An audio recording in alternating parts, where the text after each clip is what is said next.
माझी सरकारला या ठिकाणी विनंती आहे की ह्या विजयंतीचं हे जे महामंडळ आहे यांनी सुद्धा ह्या 1,00,000 रुपयापर्यंतचा व्याजाचा परताव्याची सांगड या योजनेशी घालावी अशा प्रकारची नम्र विनंती आपल्या मार्फत सरकारला आहे। सन्माननीय प्रवीण दरेकर साहेबांनी जो मुद्दा उपस्थित केलाय तो अत्यंत महत्वाचा आहे। आपण लाडक्या बहिणींना 1500 रुपये देतो, पण त्या 1500 रुपयाचा उपयोग करून जर त्यांना आपण क्रेडिट वर्दी केलं आणि त्यांना कुठला उद्योग काढण्याकरता जर थोडं अर्थसहाय्य मिळू शकलं तर त्यातनं त्या पैशाचा उपयोग होईल आणि त्यातनं त्या स्वावलंबी बनतील।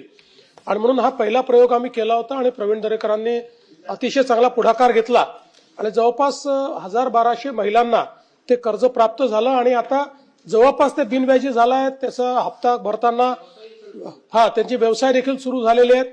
त्यामुळे त्याच 1500 रुपयावर आता त्या मोठा व्यवसाय उभ्या करून लागलेल्या आहेत। तर आता जी सूचना प्रवीण दरेकरांनी मांडलेली आहे, इतर सर्व अशा प्रकारच्या ज्या काही आपल्या योजना चालतात वेगवेगळ्या महामंडळाच्या अंतर्गत, त्या सर्वांचा कॉन्व्हर्जन्स हा लाडकी बहीण योजना किंवा अशा योजनांशी करून आमच्या बहिणींना क्रेडिट वर्दी बनवणं किंवा त्यांना त्या ठिकाणी क्रेडिट देऊन व्यवसाय स्थापन करणं या संदर्भात मुख्य सचिवांना सांगून सर्व महामंडळांना तसे आदेश देण्यात येतात।